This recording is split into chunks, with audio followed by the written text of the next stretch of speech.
What is the economy in India, यानी कि economy की जो अर्थव्यवस्था है वो कैसी है। सोशलिस्ट इकोनॉमी है, मिक्स्ड है, सिंगल इकोनॉमी है, या फिर कैपिटलिस्ट इकोनॉमी है। तो फ्रेंड्स अगर हम इंडिया की बात करें तो इंडिया की जो इकोनॉमी है वो मिक्स्ड है, तो ऑप्शन बी हमारा करेक्ट है। ना ही प्रॉपर सोशलिस्ट है ना ही प्रॉपर कैपिटलिस्ट है, ये मिक्स्ड है हमारी, इसलिए ऑप्शन बी हमारा करेक्ट है। नेक्स्ट क्वेश्चन पे आते हैं। In 1995 they were nationalized by joining the Presidency Bank of Bengal, Madras and Bombay. One bank were also renamed, what is the name of the bank. यानी कि फ्रेंड्स 1955 में बंगाल, मद्रास और बम्बई बैंक को मिलकर प्रेसिडेंसी बैंक बनी थी, जिसका राष्ट्रीयकरण किया गया। और ये एक बैंक बनी थी, इसके बाद जो प्रेसिडेंसी बैंक का राष्ट्रीयकरण किया गया था उसको एक नया नाम दिया गया। वो नाम क्या है? पंजाब नेशनल बैंक है, सिंडिकेट बैंक है, स्टेट बैंक ऑफ इंडिया है, या फिर पंजाब एंड सिंध बैंक है। तो फ्रेंड्स ये 3 प्रेसिडेंसी बैंक बनी थी हमारी, और इन प्रेसिडेंसी बैंक को नेशनलाइज करने के बाद एक बैंक स्टैब्लिश की गई थी जिसको नाम दिया गया था स्टेट बैंक ऑफ इंडिया, जिसको हम बोलते भी हैं कि स्टेट बैंक ऑफ इंडिया की जो स्टैब्लिशमेंट है वो 1955 में हुआ है। तो ऑप्शन सी हमारा करेक्ट है। नेक्स्ट क्वेश्चन पे आते हैं। What is the currency followed by the Commerce Bank to maintain the reservations to assets ratio? यानी कि जो वाणिज्यिक बैंक होते हैं उनके द्वारा जो बट्टा आरक्षण संपत्ति के अनुपात में बनाए रखने के लिए उधार ली गई मुद्रा क्या कहलाती है? यानी कि साथ में जो मुद्रा लेते हैं उसको क्या बोलते हैं? हॉट मनी बोलते हैं, सॉफ्ट मनी बोलते हैं, कॉल मनी बोलते हैं, या फिर नन ऑफ दीज। तो फ्रेंड्स यहाँ पे ऑप्शन हमारा सी करेक्ट है, क्योंकि कभी भी ये संपत्ति जब देते हैं अपने कस्टमर को, तो वहां पर ये करते हैं कुछ मुद्रा अपने पास रख लेते हैं, जिसको ये कॉल मनी बोलते हैं एज अ गारंटी के रूप में। ठीक है, तो ऑप्शन सी हमारा करेक्ट है। नेक्स्ट क्वेश्चन पे आते हैं। The government of India adopted the family planning program at the national level in the following year. यानी कि जो गवर्नमेंट है उसने family planning program national level पे अडॉप्ट किया था, तो वो टाइम पीरियड कौन सा था? इन 1965, इन 1962, इन 1957, या फिर इन 1952। तो फ्रेंड्स वो जो टाइम पीरियड था वो था हमारा 1952। 1952 में फैमिली प्लानिंग को अडॉप्ट किया गया था, जिसके अनुसार ये देखा गया था कि जो पॉपुलेशन है बहुत ज़्यादा इंक्रीजिंग जा रही है, तो उसको मैनेज करने के लिए ये पॉलिसी को अडॉप्ट किया गया था। नेक्स्ट है, in which state is drip irrigation done. यानी कि ड्रिप सिंचाई किस राज्य में की जाती है? उत्तर प्रदेश, मध्य प्रदेश, महाराष्ट्र, या फिर राजस्थान। तो फ्रेंड्स अगर हम यहाँ पर ड्रिप सिंचाई की बात करें तो फ्रेंड ड्रिप सिंचाई राजस्थान में की जाती है, क्योंकि यहाँ पर क्या होता है, पानी की कमी है। तो पानी की कमी को पूरा करने के लिए, लेकिन साथ में एग्रीकल्चर को भी प्रॉपर पानी मिले, इसके लिए ड्रिप सिंचाई की जाती है, जिसके थ्रू वो धीरे धीरे पानी उसमें टपकता है, पौधों में जाता है, और पौधे भी वहां पर फिर हो पाते हैं। तो यहाँ पे ड्रिप जो इरिगेशन की बात की गई है वो राजस्थान में की जाती है। नेक्स्ट क्वेश्चन पे आते हैं। Who is the father of green revolution in India. यानी कि जो ग्रीन रिवोल्यूशन है उसके फादर कौन थे? इंडिया के पॉइंट ऑफ व्यू से हमें बताना है, हमें वर्ल्ड पॉइंट ऑफ व्यू से नहीं बताना है। ऑप्शंस है Norman बर्लॉन्ग, MS Swaminathan, RK Narasimham, या फिर डॉक्टर वेंगजी कुरियन। तो फ्रेंड्स अगर हम यहाँ पे इंडिया के कॉन्टेस्ट में बात करें तो ऑप्शंस हमारा बी करेक्ट है। MS स्वामीनाथन ये ग्रीन रिवोल्यूशन के फादर कहे जाते हैं, और अगर हम वर्ल्ड लेवल पे बात करें तो वो है नॉर्मन बर्लॉन्ग। लेकिन यहाँ पे हमारा जो इंडिया के रेफरेंस में पूछा गया था इसका आंसर हमारा बी करेक्ट है, जो कि है MS स्वामीनाथन।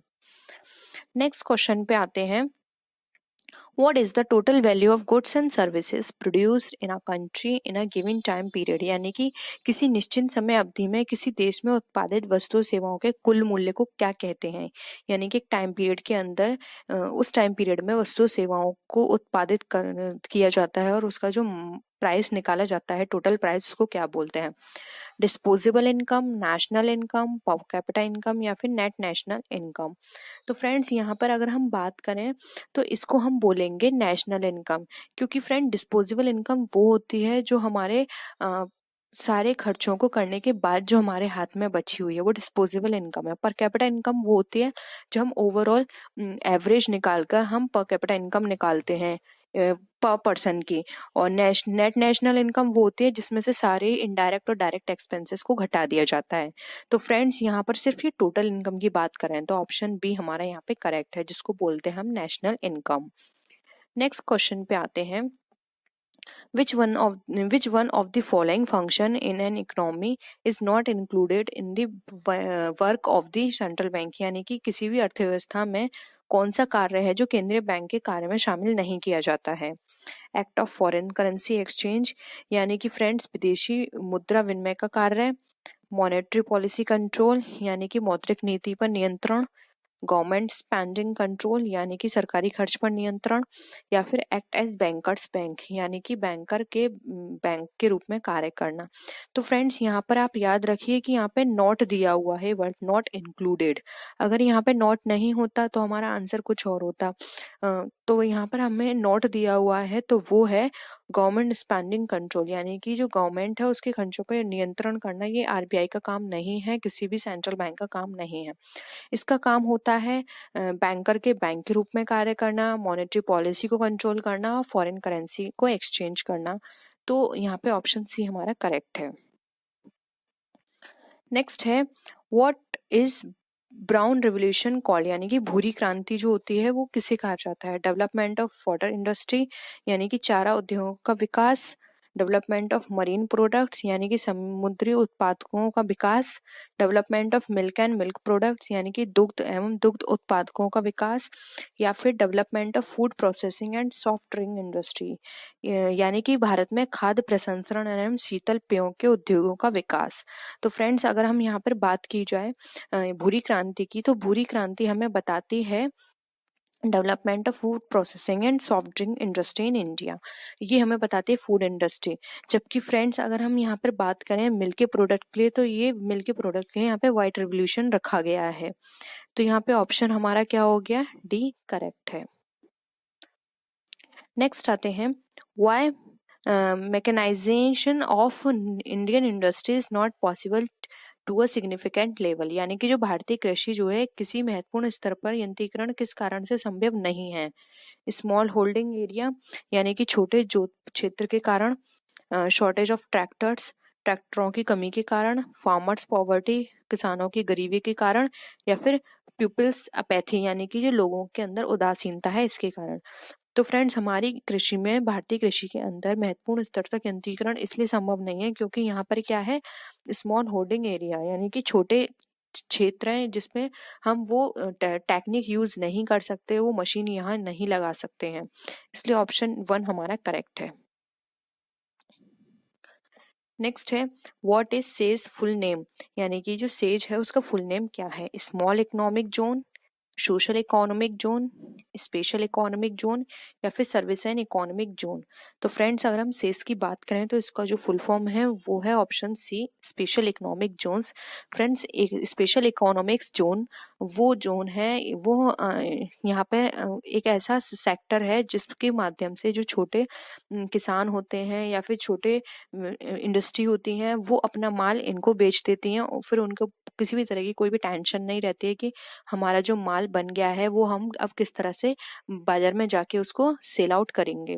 तो वो क्या करें, वो सेज को दे दें और सेज फिर उसको फर्दर आगे सेल कर देगी। तो ये सेज जो है वो हेल्प करती है उनके माल को बिकवाने में। ये सेज का जो एक ऑफिस है या हम बोल सकते हैं इंडस्ट्री है, ये एक नोएडा में भी है जो कि बहुत ही हेल्पफुल है। और जो भी किसान हैं जो अपना माल बेच नहीं सकते हैं, वो इतने कैपेबल नहीं है कि खुद बाहर जाएं दूसरे देश में वहां जाके अपने माल बेचें, तो वो सेज को अपना माल बेच सकते हैं और उससे अपनी जो भी उनकी कॉस्ट लगी है वो उसको ले सकते हैं। नेक्स्ट है, विच of the following is not a rabi crop, यानी कि जो रबी की फसल है वो इनमें से कौन सी नहीं है। व्हीट, फिर है हमारा थैट, राइस या फिर ग्राम।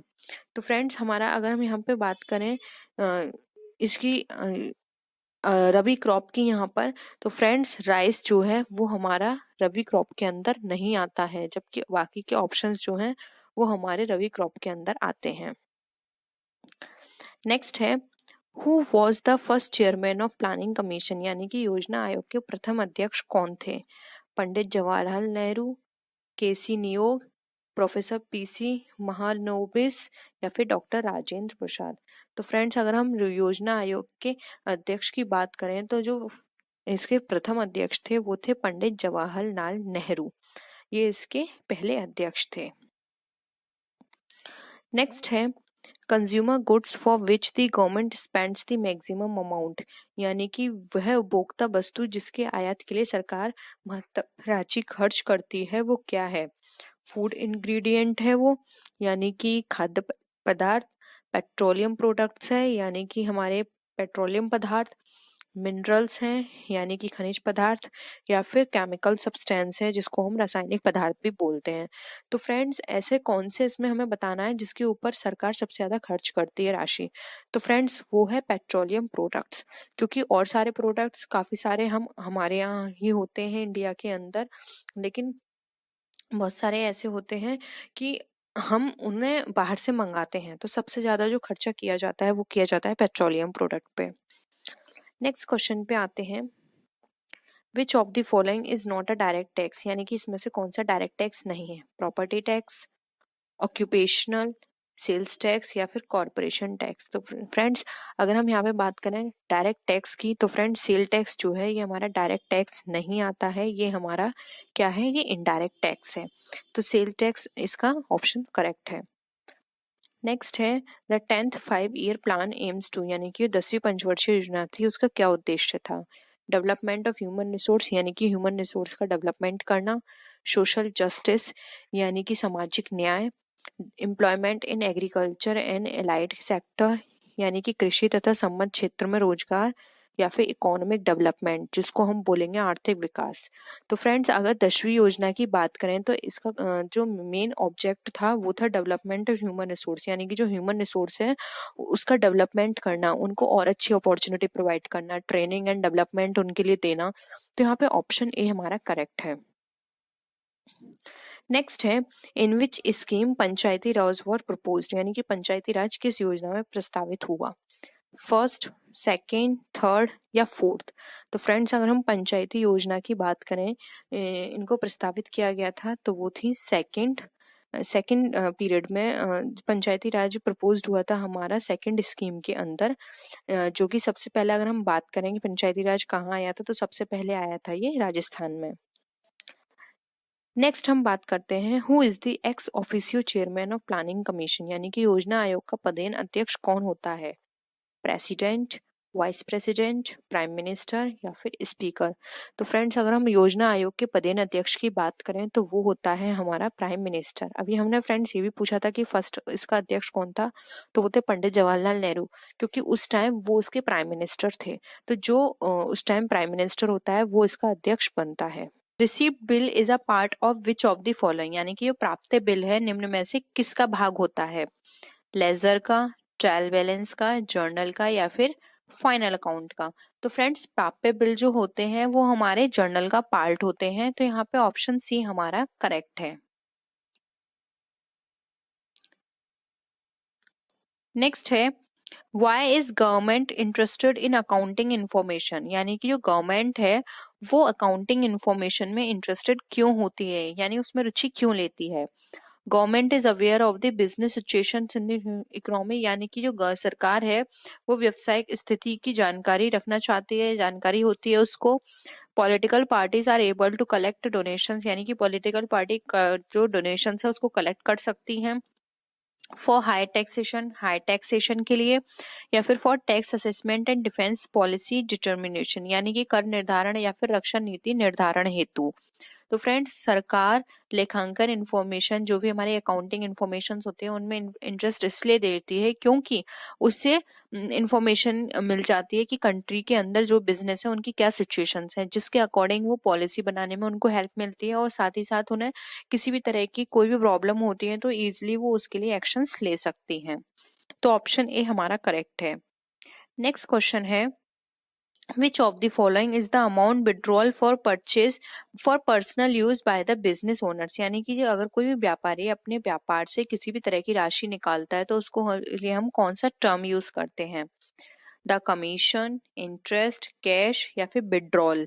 तो फ्रेंड्स यहाँ पर जो हमारा ऑप्शन है, अगर हम ऑप्शन के अकॉर्डिंग देखें तो यहाँ पर इसका जो राइट आंसर होगा उसको हम बोलते हैं ड्राइंग्स।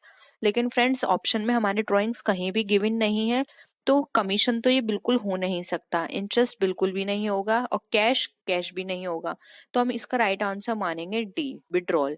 कई बार फ्रेंड्स एग्जाम में इस तरह के क्वेश्चन आ सकते हैं और ये प्रीवियस ईयर का ही क्वेश्चन है, तो यहाँ पे विड्रॉल ऑप्शन में आया था, तो आपको विड्रॉल ही टिक करना है। क्योंकि आप देख लीजिए, वैसे आप सबको पता होगा कि ये ड्राइंग ही है इसका आंसर, लेकिन कई बार ऐसे होते हैं कि वो किसी और टर्म में भी उसको एक्सप्रेस कर सकते हैं, लिख सकते हैं, तो आपको वहां पे एलिमिनेशन मेथड से देखना है कि ये ऑप्शन नहीं हो सकते, तो यही इसका करेक्ट आंसर होगा। तो ऑप्शन डी हमारा करेक्ट है। नेक्स्ट आते हैं, how to assess general principles of accounting, यानी कि जो लेखांकन के सामान्य सिद्धांत हैं उसकी परख कैसे की जा सकती है।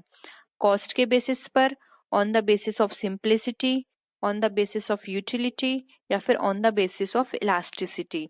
तो फ्रेंड्स लेखांकन के सिद्धांत होते हैं, उसका हम परख कर सकते हैं उसकी यूटिलिटी के बेसिस पे, यानी कि कोई भी जो हम ट्रांजेक्शन कर रहे हैं उसकी क्या यूटिलिटी है। तो ये प्रिंसिपल ऑफ अकाउंटिंग भी है कि हम यूटिलिटी के बेसिस पर उसको असेस कर सकते हैं। तो हमारा ऑप्शन सी करेक्ट है। नेक्स्ट क्वेश्चन पे आते हैं, लेजर इज प्रिपेयर्ड, यानी कि खाता बही तैयार की जाती है फ्रॉम परचेज बुक ओनली, यानी कि परचेज बुक से, सेल्स ओनली, सेल्स से, कैश ओनली, कैश से, from the books of account and journal, यानी कि जो प्रारंभिक लेखे की बहियां और जर्नल से हम पता कर सकते हैं। तो फ्रेंड्स खाता बही हम तैयार कर सकते हैं from the books of accounts and journals, यानी कि जर्नल से या फिर हमारे जो हमारे अकाउंटिंग की बुक्स होती हैं उनसे हम अपने लेजर को प्रिपेयर कर सकते हैं। तो ऑप्शन डी हमारा करेक्ट है। नेक्स्ट क्वेश्चन पे आते हैं, the process of capital formation depends, यानी कि जो कैपिटल फॉर्मेशन है उसकी प्रोसेसिंग किस पर डिपेंड करती है, नेशनल इनकम पे, at the expense, on foreign add, या फिर वी सेविंग। तो फ्रेंड्स अगर हम बात करें कैपिटल फॉर्मेशन की कि वो किस पे निर्भर करती है, तो फ्रेंड्स कैपिटल फॉर्मेशन हमारी निर्भर करती है सेविंग्स पे, कि हम कितना सेव करके चल रहे हैं, क्योंकि सेव करेंगे तभी हमारी कैपिटल फॉर्मेट होगी, उसका फॉर्मेशन होगा। तो यहाँ पे ऑप्शन डी हमारा करेक्ट है। नेक्स्ट क्वेश्चन पे आते हैं, contains the word attainment, attainment word जो है वो किसके लिए यूज किया गया है या फिर उसके अंदर क्या क्या सम्मिलित हैं। ओनली कॉमर्शियल क्रेडिटर्स, यानी कि केवल व्यापारिक लेनदार, ट्रेडर्स डेटर्स ओनली, यानी कि केवल व्यापारिक देनदार, कॉमर्शियल डेटर्स एंड रिसीवेबल्स, यानी कि व्यापारिक देनदार एवं प्राप्य बिल, या फिर trade creditors and bills receivable, bill payable, यानी कि व्यापारिक लेनदार एवं देय बिल।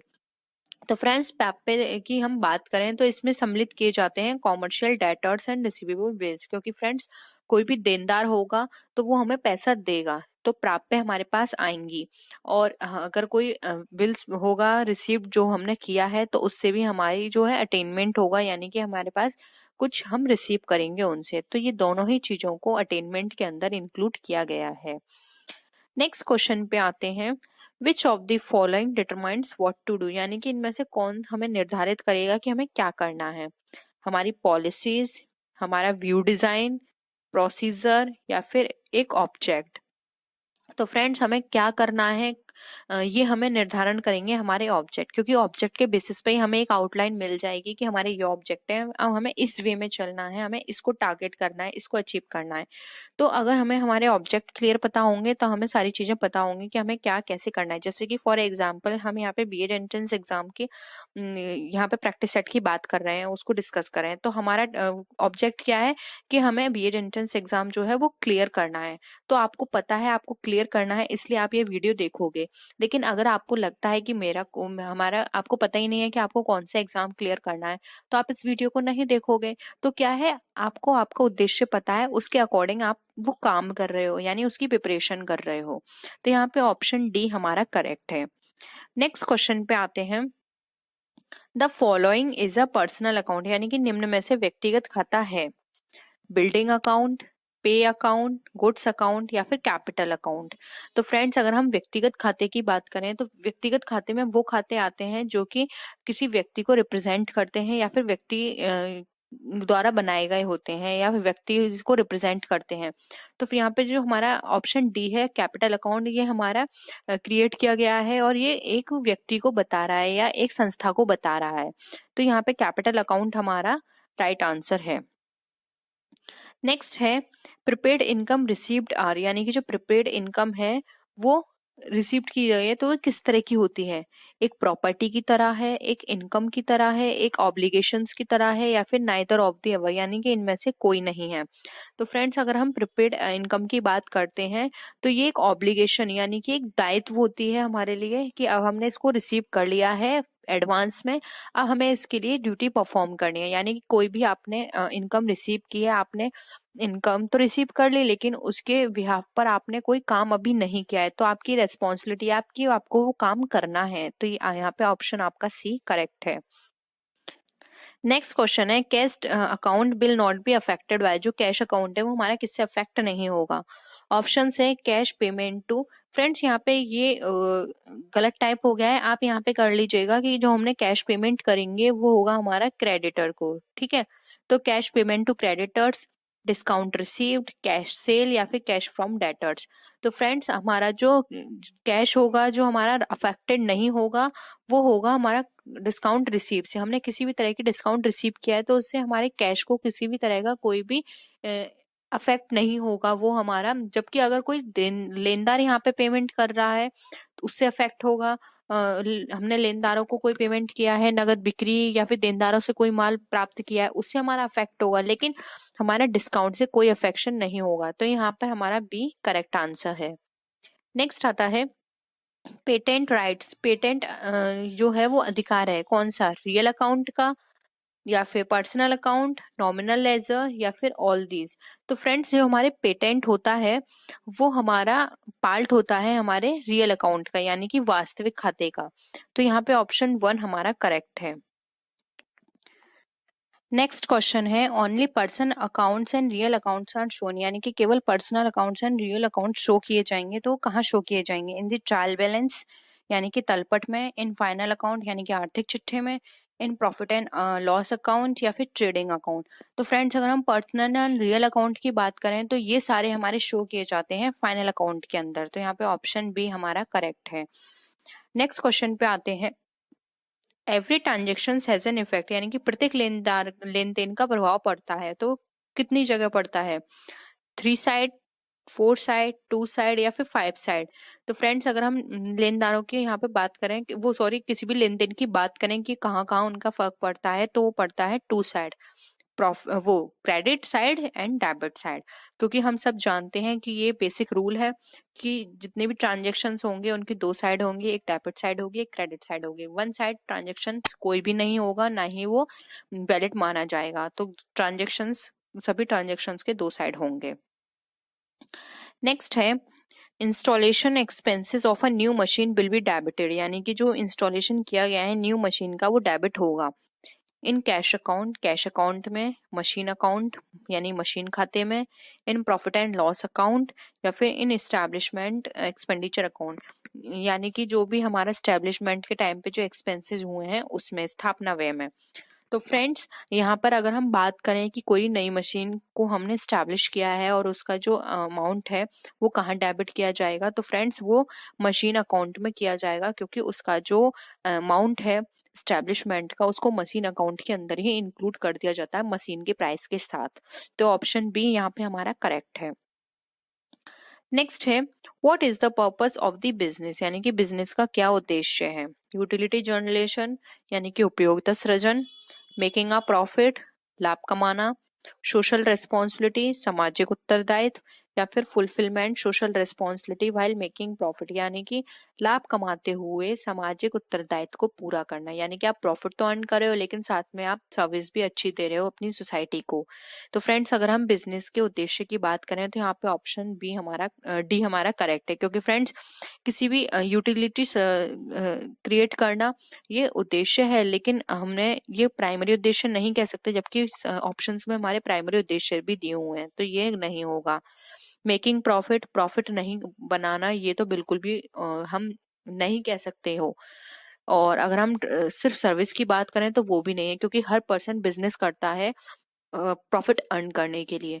तो ना तो आप प्रॉफिट अर्न करें, ना ही आप पूरी तरह से आप सर्विस बेस्ड हो। आप ऐसा करें कि सर्विस भी अच्छी प्रोवाइड हो सके और आपको भी प्रॉफिट अर्न हो। तो यहाँ पे ऑप्शन डी हमारा बिल्कुल करेक्ट है, जो कि सर्विस की भी बात करता है, यहाँ पे सोशल रेस्पॉन्सिबिलिटी की, और साथ ही साथ प्रॉफिट बनाने की भी बात करता है।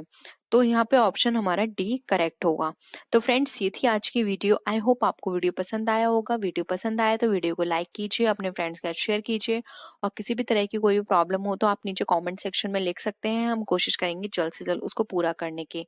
तो फ्रेंड्स नेक्स्ट वीडियो में हम फिर मिलते हैं और भी अच्छी वीडियोस के साथ। तब तक के लिए बाय बाय।